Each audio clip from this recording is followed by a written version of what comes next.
अब प्रवेश कर रहे हैं CNBC आवाज और इबेक्स कैश के शानदार स्टूडियो में।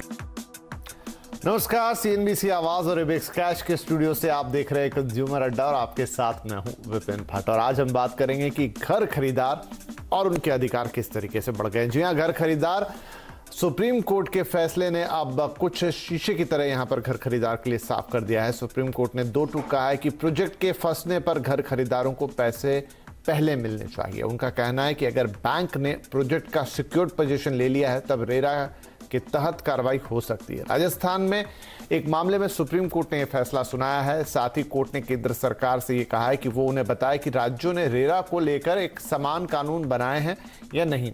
तो आज हम बात करेंगे कि किस तरीके से आज की इस बात में और पहले भी जहां तक रेरा के मॉडल कोड ऑफ कंडक्ट की बात है उस पर पहले भी सुप्रीम कोर्ट बात कर चुका है।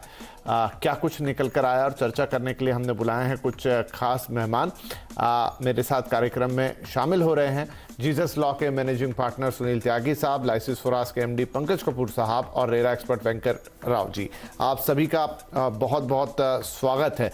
तो देखिए, इस फैसले के या कहें कि उन्होंने सुप्रीम कोर्ट ने राजस्थान हाई कोर्ट के फैसले को जारी रखा है, जहां वो कहते हैं कि अगर कभी ऐसा मौका आए कि रेरा भी है और IBC है या फिर कोई दूसरा ऐसा रूल है या ऐसा प्रावधान है जिसकी तरह सरफेसी है जहां पर रिकवरी की बात आती है, तो वहां पर आपको रेरा को तरजीह देनी होगी। लेकिन एक पॉइंट वो अंडरलाइन करते हैं कि ये तब होगा जब ग्राहक खुद जाके रेरा के पास पहुंचे।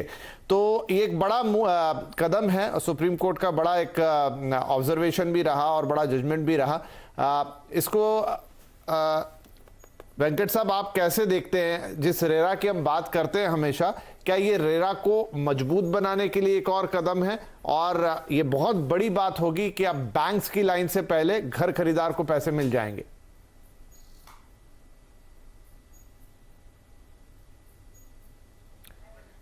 वेंकट सर, आपसे था ये सवाल मेरा।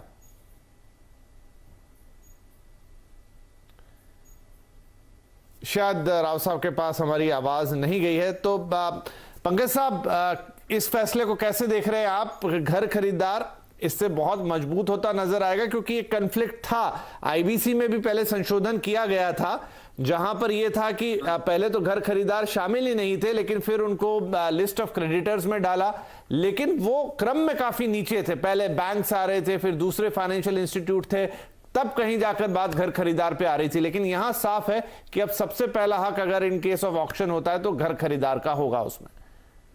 बिल्कुल बिल्कुल। इनफैक्ट IBC में भी अगर आप देखिए तो मैंने भी उस वक्त तर्क किया था कि एक प्रोजेक्ट जब बनता है तो उसकी फंडिंग में 60-65% जो प्रोजेक्ट की फंडिंग आती है वो कस्टमर एडवांसेस से आती है। बिल्डर्स की इक्विटी और लेंडर्स का पार्टिसिपेशन 30 से 35% के अंदर कन्फाइन होता है।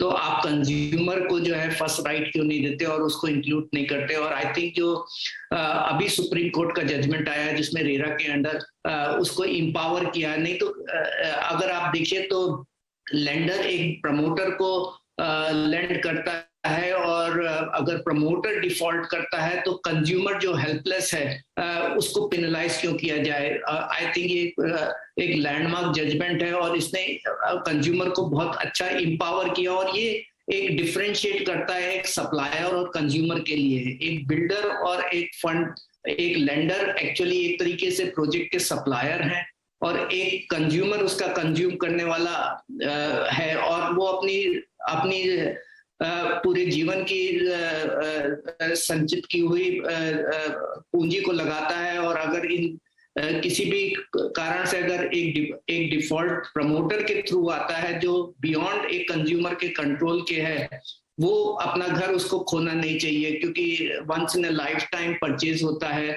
तो सुप्रीम कोर्ट का एक जजमेंट जो है बहुत ही सही है और इनफैक्ट एक लैंडमार्क जजमेंट है। इसके बाद काफी ज्यादा क्लैरिटी आ जाएगी। हालांकि जो फाइनेंसर्स हैं वो शायद अब थोड़ा सा स्ट्रॉन्ग टर्म्स के थ्रू जो है वो लेंडिंग करेंगे। हो सकता है जो यूनिट्स वो मॉर्गेज करें वो बिल्डर्स को बोले कि आप बेच नहीं सकते सो दैट उसका राइट वो दे सकें। तो कुछ आगे के फ्यूचर के रेमिफिकेशन होंगे, लेकिन इसके जो करंट जजमेंट है इसने काफी ज्यादा ट्रांसपेरेंसी कर दी और और एम्पावर किया कंज्यूमर का, जो एक मेजर स्टेक होल्डर होता है एक प्रोजेक्ट्स के एग्जीक्यूशन के अंदर, specially when it comes to it's बिल्कुल एक बड़ा लैंडमार्क। तो राव साहब, क्योंकि ये मामला ऐसा उठा था कि जहां रेरा और बैंक आमने सामने आए थे और रेरा ने कहा कि भाई आपको ये ऐसे बैंक को आप ऑक्शन नहीं कर सकते, इस प्रॉपर्टी को जो डिफॉल्ट में चली गई है इसका पोजीशन हमें दीजिए, हम इसको करेंगे। लेकिन क्या रेरा वो प्रॉपर्टी को लेने के बाद खुद उसको सुलझाने की स्थिति में, लोगों का पैसा वापस करने की स्थिति में होता है, या ये मामला फिर आगे जाके भी लटकेगा ही? नहीं विपिन जी, पहले तो ये फैसले को क्लियरली समझे हम, 2 मिनट लगाऊंगा मैं इसमें, उसके बाद अगर वो क्वेश्चंस काफी एड्रेस हो जाएंगे। पहली बात तो ये है कि देखिए सरफेसी में सिक्योरिटी इंटरेस्ट क्रिएट होता था और सेक्शन 34 एक ऐसा सेक्शन था जिसपे बैंक्स जब कभी भी कोई सिक्योरिटी कहीं डिफॉल्ट होता है, उनका लोन था, तो वो सिक्योरिटी ऑटोमेटिक मैकेनिज्म है, एक तरीके से वो उस लैंड को अपने पोसेशन में ले सकते थे और ऑक्शन कर सकते थे।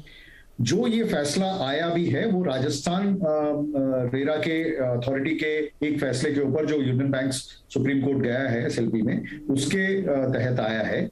एक बात तो पहली ही सेक्शन 11(4) में रेरा एक्ट आने के बाद ये क्लियर हो गया था कि जो भी एग्रीमेंट टू सेल होने के बाद वो यूनिट्स पे बिल्डर कभी, प्रमोटर यानी कि कभी कोई मॉर्टगेज क्रिएट नहीं कर सकता। अगर करता भी है तो वो उसका जो राइट्स है होम बायर का, वो प्रायोरिटाइज हो जाएंगे लेंडिंग या मॉर्टगेज राइट्स के ऊपर। तो यानी कि ये तो सेक्शन 11(4) एग्जिस्टिंग था और वो आया हुआ था। तो ये जो मसला उठा कि ये जो ऑक्शन हो जाए जिसपे एक नोटिस इशू हुआ और उसपे स्ट्रेट अवे यूनियन बैंक ने अपना प्रॉपर्टी ऑक्शन पे गया है, तो रेरा ने ये कहा है कि साहब आप ऑक्शन तो आपके राइट्स हैं, बट आप होम बायर्स को इन्फॉर्म कीजिए, और क्योंकि आप एसआईनी के बेसिस पे लैंड को अपने पास ले रहे हैं, इसमें एग्जिस्टिंग होम बायर्स का प्रोटेक्शन कैसा करेंगे आप ये बताएं, और एक प्रोटेक्शन के मैकेनिज्म की ओर से आप हमारे पास आए, उसका अप्रूवल लीजिए। तो जो ऑटोमेटिक मैकेनिज्म है उसमें फुल स्टॉप लग गया था। एक तरीके से बोरोवर को, लेंडर को जब प्रॉपर्टी ले रहा है, वो एनफोर्स करने के लिए जा रहा है, तो एक तरीके से एक रेगुलेटरी मैकेनिज्म की इंटरवेंशन चालू हो गई। अब आप देखेंगे इसी दायरे में अगर देखेंगे तो एक तरीके से ये हुआ कि सिक्योरिटी इंटरेस्ट तो क्रिएट हो सकता है, मे बी 2017 के बाद अगर देखेंगे तो वो सब्सिक्वेंट रहेगा, बट अगर वो सिक्योरिटी के बेसिस पे वो पोजीशन लेना चाहता है तो सरफेसी में जो ऑटोमेटिक मैकेनिज्म था, और ऑटोमेटिक मैकेनिज्म अभी भी है, बट अगर उस पे कोई होम बायर का राइट इम्पैक्ट होता है तो राइट वो एनफोर्स करने के लिए होम बायर रेरा के पास जा सकता है, और रेरा उस पे अंकुश लगा के इंस्टीट्यूशन को ये कह सकता है आप अपने पहले हमको ये बताइए कि नोटिस का इंटरेस्ट कैसे प्रोटेक्ट हो रहे हैं, उसके बाद आप ऑक्शन कीजिए। कोई थर्ड पार्टी आता है तो वो बिल्कुल वेलकम है, बट प्रोटेक्शन राइट्स का करें। ये इतना सुपरसीड किया है इस तरीके से रेरा एक्ट। तो जो हम पढ़ रहे, मैं इस पे त्यागी साहब के पास भी जाता हूं कि जो हमने एक वेंकट राव साहब ने इसको एक्सप्लेन किया, लेकिन जैसे बोला था राजस्थान रेरा ने कि ये प्रोजेक्ट आप हमें दे दीजिए, हम इसको फिर आगे एग्जीक्यूट करेंगे, अगर बनवा के दे सकते हैं तो बनवा के देंगे, इसका ऑक्शन कराना है तो ऑक्शन कराएंगे, उससे जो पैसे आएंगे फिर वो घर खरीदार को मिलेंगे। तो क्या हम माने कि मतलब ठीक है उसमें बहुत सारी कानूनी पेचीदगियां होंगी, लेकिन घर खरीदार के लिए रास्ता खुल गया। अब जो भी हो, चाहे बैंक करे ऑक्शन, चाहे रेरा करे, उसके पैसे पहले आएंगे उसे। तो सेक्शन 8 के अंदर पहले से ही ये प्रावधान है, जब भी का दोबारा प्रोजेक्ट बनेगा तो अथॉरिटी खुद करेगी या फर्स्ट राइट बायर्स के पास में होता है, जो उनकी वेलफेयर एसोसिएशन होगी, एसोसिएशन बना सकती है, दोनों में से कोई भी कर सकता है। और बेटर यही है कि जब भी अथॉरिटी मॉनिटर करे पूरा अकाउंट, पैसे बायर से कलेक्ट करे, कंप्लीट करके दे। तो अथॉरिटी का आइडिया होगा उस प्रोजेक्ट को कंप्लीट करना, ना कि बायर्स के पैसे रिफंड करना। फर्स्ट ऑब्जेक्टिव इज ऑलवेज कि आप पहले प्रोजेक्ट को कंप्लीट कीजिए, जब प्रोजेक्ट कंप्लीट होगा तभी सबका भला होगा। प्रोजेक्ट को कंप्लीट करने के लिए अथॉरिटी पूरी कोशिश करेगी। सो पहला राइट बायर्स के पास है और अथॉरिटी के पास है। लेकिन अगर कोई बैंक उसको बेचना चाहता है प्रोजेक्ट को, कोई डेवलपर को नए को लाना चाहता है, तो उन्हें एक स्कीम सबमिट करनी पड़ेगी अथॉरिटी के पास, और उस स्कीम के अंदर उन्हें लगता है कि हाँ ये नया डेवलपर इस प्रोजेक्ट को कंप्लीट कर सकता है, और उसमें बायर्स के पैसे जिनके रिफंड होने हैं वो भी रिफंड हो सकते हैं, पेनल्टी भी दी जा सकती है, प्रोजेक्ट को कंप्लीट किया जा सकता है। ऐसे में अथॉरिटी एक नया डेवलपर लाने की भी परमिशन दे सकती है। उस परमिशन के लिए अथॉरिटी के पास जाना पड़ेगा और 2/3 अलॉटीज की कंसेंट भी लेनी पड़ेगी। ये रेरा की जो अथॉरिटी थी राजस्थान में, उन्होंने अपने ऑर्डर में इसको बहुत क्लियरली लिखा। ये इशू हाई कोर्ट और सुप्रीम कोर्ट में डिस्कस नहीं हुआ, बट ये पूरा प्रोसेस है जो उसके अंदर उन्होंने बहुत क्लियरली बताया है। जी, तो बड़ा इंटरेस्टिंग हो गया। तो राव साहब, अब यहाँ मैं अगर इसी केस की बात करूं जो union bank versus Rajasthan RERA है, जिसमें उन्होंने कहा कि अब ये आप हमारे पोजीशन हमें दीजिए और हम इसको देखेंगे, अब सुप्रीम कोर्ट के इस जजमेंट के बाद क्या होगा वहां पे आगे? नेचुरली देखिए, राजस्थान रेरा के जो ऑर्डर्स हैं उनको जो हाईकोर्ट ने जो अपहोल्ड किए गए हैं, तो टेक्निकली जो उस पर्टिकुलर ऑर्डर स्पेसिफिक है, जो अभी बात हम कर रहे हैं कि रेरा ने ये कहा कि हमें दे दीजिए और हम उसको आगे बढ़ाएंगे जिस तरीके से बढ़ाना है, तो नेचुरली वो बिल्कुल अपहोल्ड हो गया। बट मैं इसमें एक एडिशनल बात थोड़ा सा ऐड करना चाहता हूँ। चाहे महाराष्ट्र रेरा हो और चाहे हरियाणा रेरा हो और बाकी रेरास भी एक एसओपी ही की तरह, एक सर्कुलर की तरह नोटिफाई कर रहे हैं, जिसमें जहां कभी भी, जब कभी भी इंस्टीट्यूशंस या बैंक्स अपना 13(4) का इनिशिएशन करना चाहती हैं, 13(4) मीनिंग सरफेसी का, तो उन्होंने एक एसओपी एक तरीके से इशू कर दिया है कि साहब आप पहले हमारे पास आइए और चेंज करा लीजिए प्रमोटर डिटेल्स वगैरह, और हमें ये बता दीजिए प्रमोटर का कैसे आप अलॉटीज को प्रोटेक्ट करेंगे। तो उससे स्पेसिफिक ये नहीं कहा गया है कि उसमें हम ही ले लेंगे, उसमें ये फ्लेक्सिबिलिटी दी गई है उन सर्कुलर्स में कि सर बैंक अपना एनफोर्स कर सकता है राइट्स को, इस तरीके से करे, बट फर्स्ट अलॉटीज के राइट्स को प्रोटेक्ट करते हुए आगे करें। ठीक है, तो ये तो क्लियर है कि चाहे वो बैंक करे चाहे रेरा करे, लेकिन जो होम बायर्स हैं उनका राइट अब ऊपर रहेगा। अगर मान लीजिए कि यही नौबत आ जाती है कि उसको ऑक्शन करना पड़े, उसके बदले में पैसे आए, तो वो पहले होम बायर में बटेंगे फिर बैंक के पास जाएंगे। Am I right? Absolutely. Just to clarify, for instance, HRERA में बात करें या महाराष्ट्र रेरा में ये कहें, उन्होंने सर्कुलर में ये लिखा है कि आप क्योंकि असाइनी हो और इस प्रॉपर्टी को ले रहे हो, लैंड आप ले रहे हो, तो आप एक तरीके से पोसेशन आने के बाद आप एक तरीके से ट्रांसफरी प्रमोटर बन गए, तो आप अपना कंप्लायंसेस पूरा कीजिए। तो जब प्रमोटर सेक्शन 15 में राइट्स चेंज होता है, तो वो अपना सारा बताएगा कि कैसे कैसे प्रोजेक्ट कंप्लीट कराएगा, और या वो किसी और को बेचता है तो वो कैसे कराएगा, उसके बाद ही वो काम कर सकता है। तो नेचुरली अलॉटीज के राइट्स आर ऑलवेज प्रोटेक्टेड। ठीक है, तो ये क्लियर हो गया जी, बिल्कुल। क्योंकि होता यही था ना कि वो मतलब मान लीजिए ऐसी स्थिति फंस गई जहां पे ऑक्शन ही होना है, चाहे आईबीसी चाहे सरफेसी के तहत, तो वहां पर ये बेचारे होमवायर थे वो सबसे नीचे चले जाते थे। पंकज साहब, लेकिन इससे ऊपर की एक बात, एक और खबर इसी खबर के साथ जो है वो आपको अखबारों में दिखेगी और सबकी, महाराष्ट्र रेरा ने करीब 600 करोड़ रुपए की पेनल्टीज इसी तरह के केसेस में लगा रखी है, जहां बिल्डर्स ने डिफॉल्ट कर दिए, लोगों के घर नहीं मिले, पैसे अटक गए।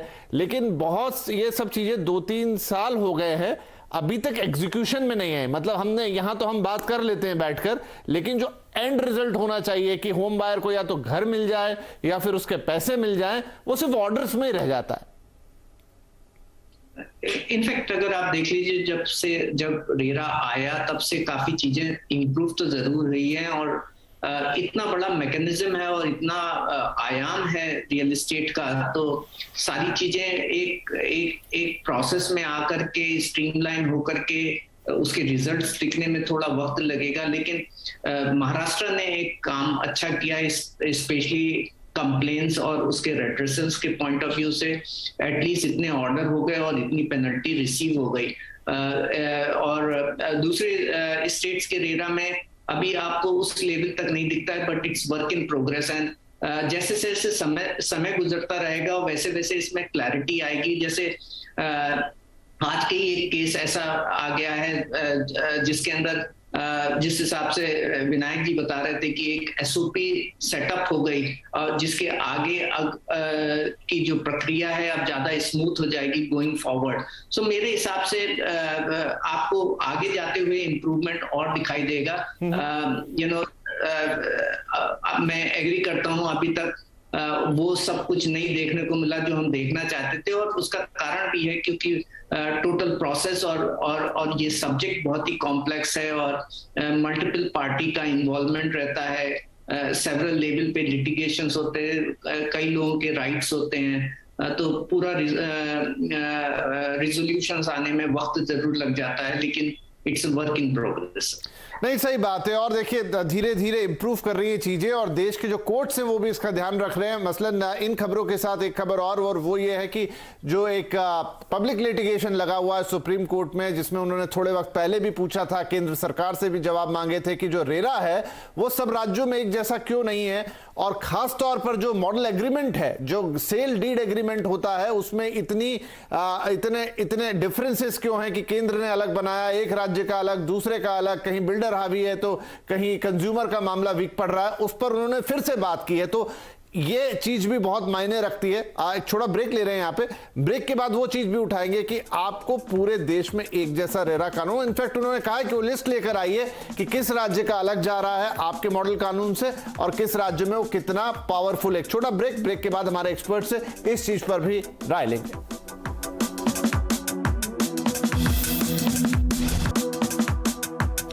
वेलकम बैक, आप देख रहे हैं कंज्यूमर अड्डा और हम बता रहे हैं कि घर खरीदार उनके बढ़ गए हैं अधिकार, क्योंकि सुप्रीम कोर्ट से एक बड़ी खबर आई है और वो ये कि अगर कभी ऑक्शन करने की नौबत आती है, किसी प्रोजेक्ट में डिफॉल्ट हो जाता है, डेवलपर उसे पूरा नहीं कर पाता, बैंक का लोन नहीं चुका पाता है, तो यहां पर घर खरीदारों के अधिकार सुरक्षित रहेंगे और पैसे जो क्रेडिटर की लिस्ट में पहले भी शामिल थे लेकिन अब वो ऊपर आएंगे प्राथमिकता में। इस तरह की बातें और हमारे एक्सपर्ट से लगातार इस पर बात हो रही है, लेकिन कुछ और बातों को यहां पे करते हैं। सो त्यागी साहब, एक और चीज जो यहां पर कोर्ट ने कहा है और ये पहले भी मामला चल ही रहा है लगातार, जैसा मैंने कहा कि एक पब्लिक लिटिगेशन पर ये पूरी बातचीत हो रही कि रेरा जो है वो पूरे देश में एक समान नहीं है, और खासतौर पे उन्होंने पहले मॉडल एक्ट की बात की थी कि अलग अलग तरीके के सेल डीड एग्रीमेंट बनते हैं जहां बहुत सारी बातें बिल्डर के फेवर में होती है, ग्राहक को अभी भी प्रॉब्लम है। और अब उन्होंने कहा है कि आप, केंद्र से ये कहा है कि आप जाइए और हमें बताइए कि रेरा अलग अलग कहां पर है और कौन सा जो आपके मॉडल एक्ट से ज्यादा दूर जा रहा है। क्या आगे चलते हुए हम देखेंगे कि सारे रेरा पूरे देश के एक साथ एक जैसे होते हुए नजर आएंगे, या सिर्फ ये पॉसिबिलिटी थोड़ी कम है क्योंकि ये स्टेट सब्जेक्ट है और स्टेट अपने डिसीजन लेगा? हमारा तो फेडरल स्ट्रक्चर है, वो ऐसा स्ट्रक्चर है, लैंड लॉज जो है ये स्टेट सब्जेक्ट है, इसलिए एक सेंट्रल एक्ट बन गया, मॉडल एक्ट बन गया, उसके अंदर हर स्टेट के पास पावर दी गई है अपने अपने रूल्स बनाने के लिए। अब जब वो अपने रूल्स बनाते हैं तो अपने स्टेट लॉज के हिसाब से उन्हें बनाते होते हैं, तो इसलिए वो थोड़ी वेरिएशन अपने रूल्स में और एग्रीमेंट्स में ला सकते हैं।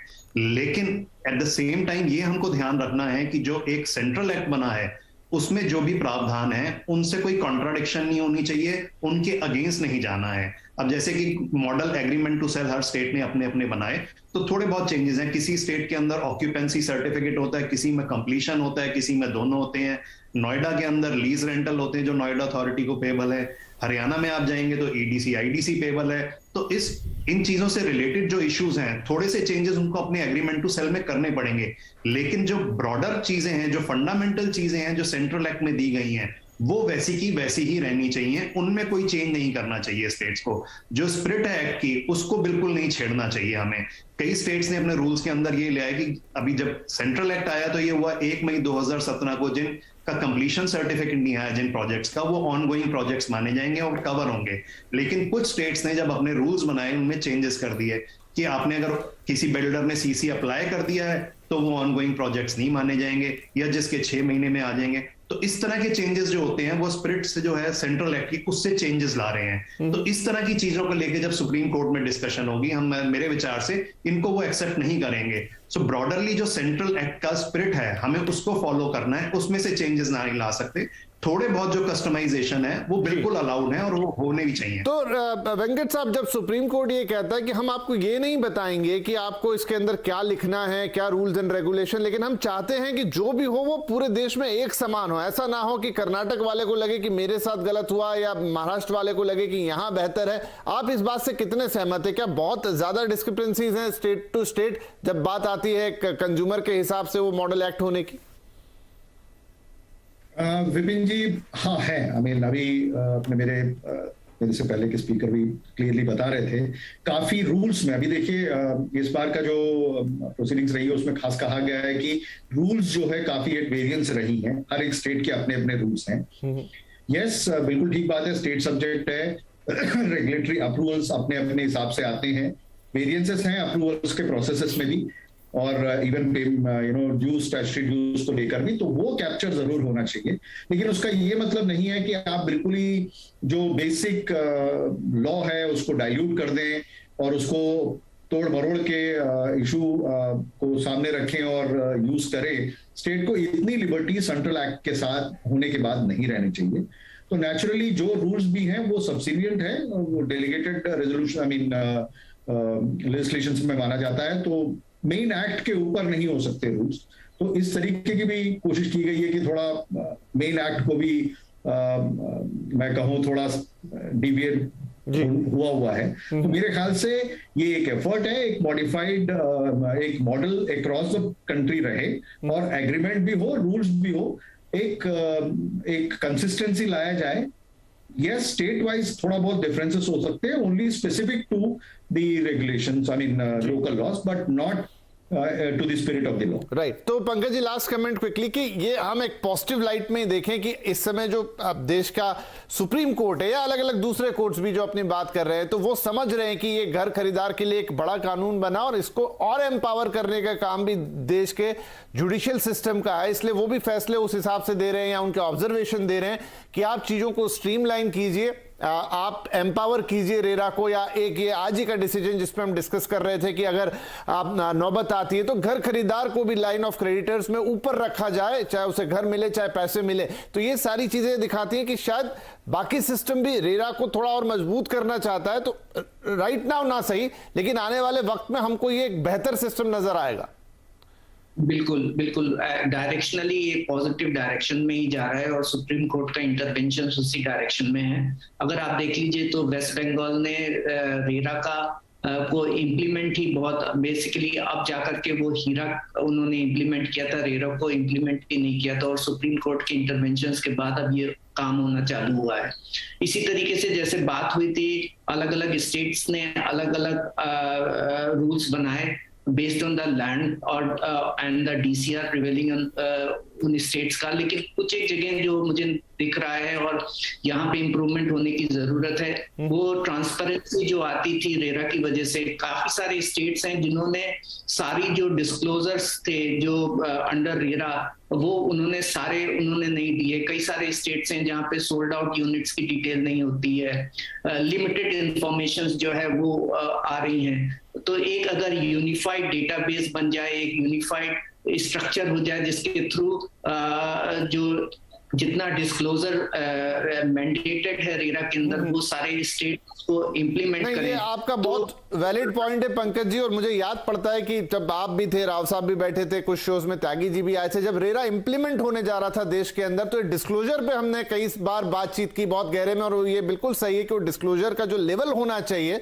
वो आज भी वैसा नहीं है। इस पे तो एक शो और हो जाएगा, आप लोगों को सबको बुलाएंगे कि वो अगर पैरिटी दिखे सभी राज्यों में और वो ट्रांसपेरेंसी हो तो शायद एक बेहतरीन डेटाबेस उस हिसाब से और लोगों के लिए समझने जानने के लिए, क्योंकि अभी भी रेरा के अंदर भी बहुत सारी चीजें ऐसी होती है जो ग्राहक को पता होनी चाहिए लेकिन वो साफ साफ नहीं होती, वो डिस्क्लोजर्स वैसे नहीं होते जैसे होने चाहिए।